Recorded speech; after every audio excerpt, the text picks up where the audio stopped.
My name is Cheryl Chebet. I'm 15 and I'm at the Aga Khan Academy. I'm going to do a project about teenage pregnancies. So can you tell me exactly why you chose to do this? I chose to do this project because I'm a teenager and I wanted to hear their stories. Because when I hear them on news, it's just the old people talking and I don't hear their voices and what they say and their stories. That's all. Poa. Unaweza niambia story yako? Nilikuwa naogopa. The person who got me pregnant alitaka nitoe juu niko form 4. Kama uja have sex, unakuwa pushed na some of your friends. Wanakucheka tu hapo wanakuacha hapo. Teenage pregnancy is a big issue in Kenya. We've had various voices from adults, but we've not had any voice from young people. Join me, Cheryl Chebet, as we hear these voices of young people by a young person.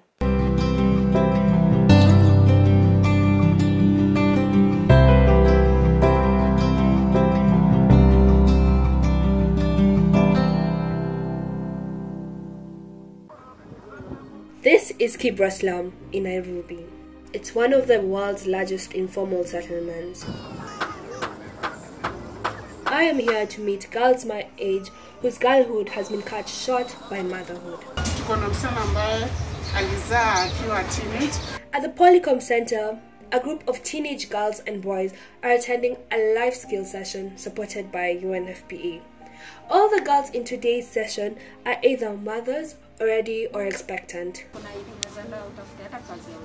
They are sharing personal experiences about their journeys to motherhood, their tears, fears, and their joy, if any.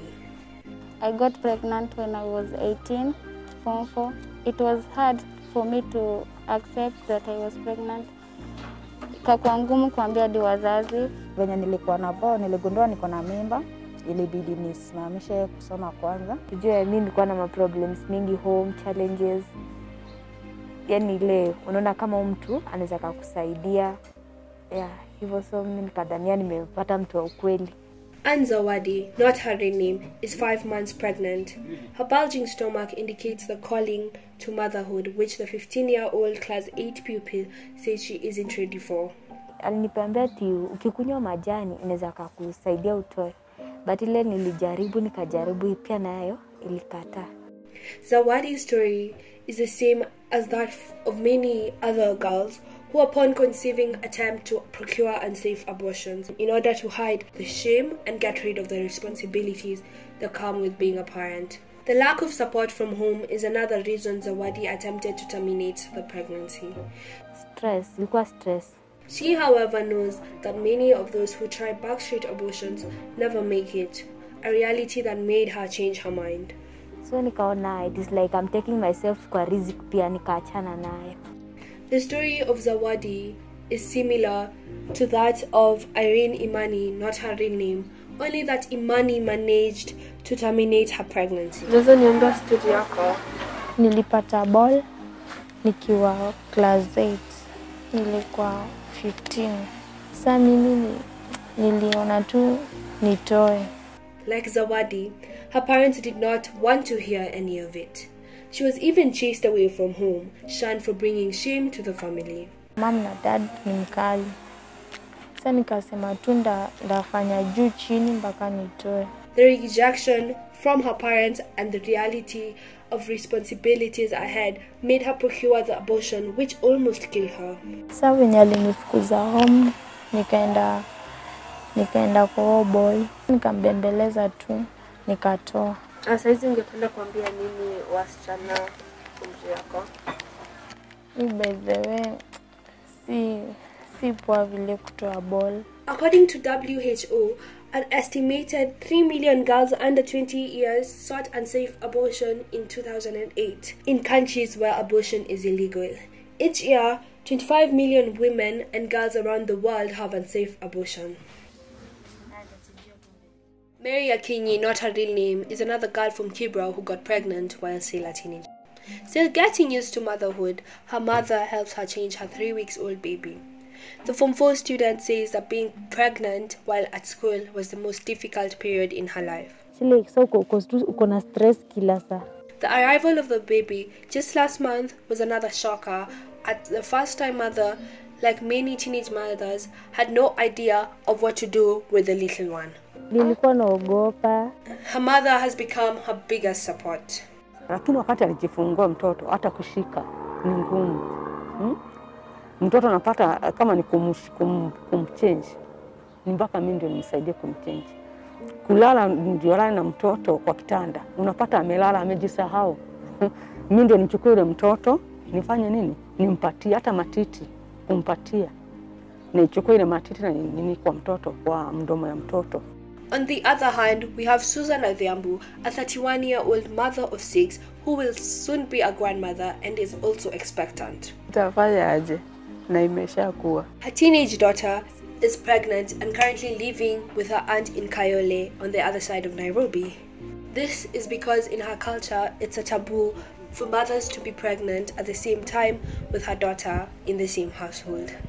Adhiambo remembers too well her experiences as a teenage mother and has vowed to take care of her daughter despite her unintended pregnancy.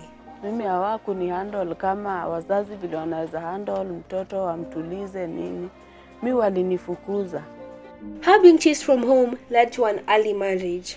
Mimi hata nilitamani kunywa sumu ili nikufe juu ya maisha nilikuwa napitia. But mama mwingine ndiye alikuja akaniambia niko na mtu pale anataka mwanamke. Ndio nikaenda. Kwa kwanza nilipata nikiwa na 15, kwa pili nikiwa na 17, kwa tatu nilipata nikiwa na 19. Sasa after huyo wa tatu ndio mama mwingine niambia tuende family planning. She says she doesn't want that for her daughter. Ningeweza kuambia wazazi wengine wenyewe mtu anasikia uchungu juu ni kitu yenye hujatarajia. Mpango yako pia unaona tu ni kama mtoto ameharibu mpangilio yako. Sasa naweza ambia wazazi wenzangu wenye wanapitia hiyo shida ama wenye watoto wao wamepata mimba, wasiwe na roho ya juu ya hasira, waongeleshe tu watoto juu hiyo sio mwisho wa maisha ama hiyo sio mwisho wa kila kitu ya mtoto.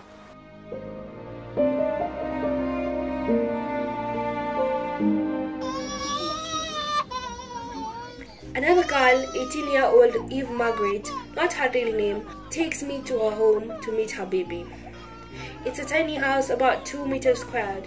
Eve, a 19-year-old mother of one and a high school student, counts herself lucky that she's at home now that schools have been closed due to COVID-19.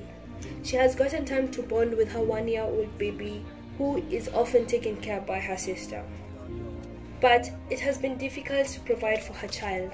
The pandemic has worsened the situation as jobs are not easy to come by. Unapata unategemea wazazi pia mapato yao ni kidogo juu ya hii COVID-19. Eve is determined to go back to school and work hard to ensure a better life for her daughter and herself. Ningependa niambie government kama anaweza nisaidia kuendelesha masomo yangu na kusaidia mtoto wangu. Hata unaweza kupata sponsor kama hizo. Teenage pregnancy is a global issue. Worldwide, approximately 16 million girls between the age of 15 to 19 and 2 million girls under the age of 15 become pregnant every year. In Kenya, 9,000 teens get pregnant daily and 13,000 drop out of school yearly. According to the KDHS, the national teenage pregnancy prevalence is 18%, meaning about 1 in every 5 teenagers between the ages of 15 to 19 get pregnant. The rates have remained unchanged since 2008. Although Nairobi County has a prevalence rate of 17%, which is lower than the national one teenage pregnancy is still a lot.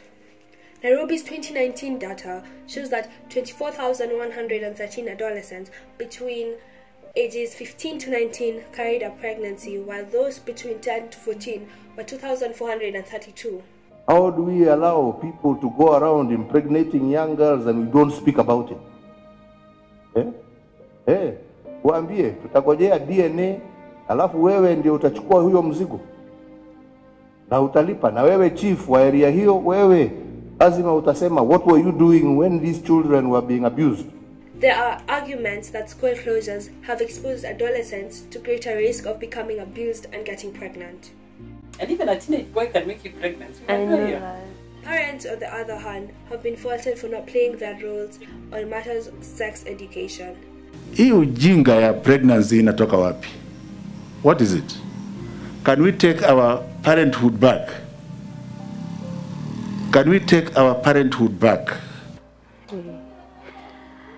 Mimi naonelea tu tukue huru na watoto wetu. Kama wazazi, juu hiyo ni kitu iko.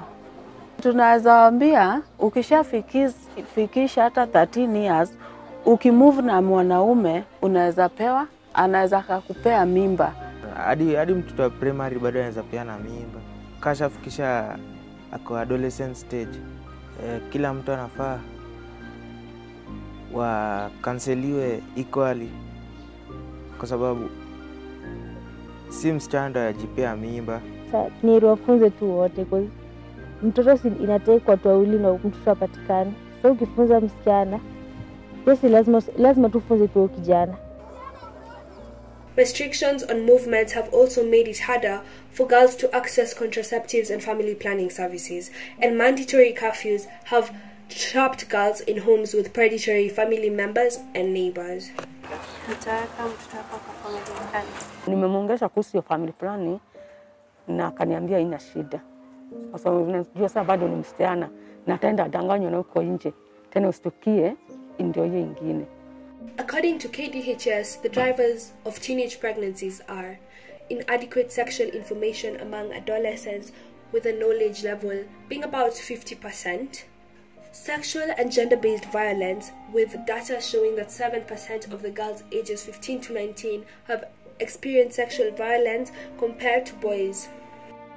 Barriers in access to formal education. 33%. Girls with no educations are more likely to become pregnant compared to the 12% with secondary education and above. Early initiation of sex. 57% of girls and 57% of boys have had sex by age 18. Poverty. Girls from poor households are 3 times likely to get pregnant than those from wealthier backgrounds. Child marriages. 14% of the adolescent girls are married. Please introduce yourself on camera. I sat down with a UNFPA country representative to know what the organization is doing to help solve the problem. We support the various agencies of government and civil partners to strengthen the evidence base. So what are those things that make teenagers vulnerable to teenage pregnancy? What are the factors that drive it? What is the rate? Where is it worse? So we look at the evidence. What has worked? What didn't work? What do we need to do differently? Then we support with policy.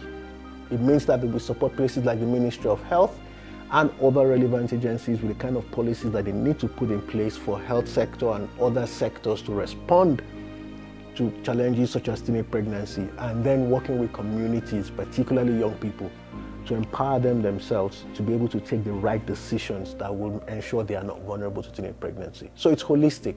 While doing my research, I didn't find the data of dropouts in school. Isn't this a gap? It is a gap, no doubt. The issue is that school dropouts may drop out for a range of reasons. What you might be able to find a little bit more if we tease deeper is you would find the number of girls who probably got pregnant, were known, stepped out of school. Some of them are able to go back, but only a little percentage of them are able to go back. So strengthening the evidence base, like I said, the database is very important because we need to have so much evidence to be able to know what the problem is and what we have to do differently. Kenya made a promise to reduce teenage pregnancy to 12% by the year 2020.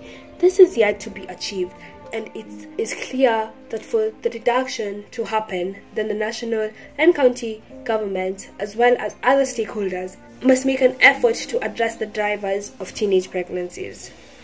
Don't you think that teenagers need to be involved, given that this is our issue? Definitely. I think what has happened a lot of the time, and unfortunately still continues to happen, is a lot of policymakers and adults speaking for young people. Yes, there must be some intersection between older people and young people, but the voices of the young people themselves need to be heard. The rising numbers of teenage pregnancies show that a lot needs to be done by all stakeholders. Cheryl, Chebet at the Aga Khan Academy.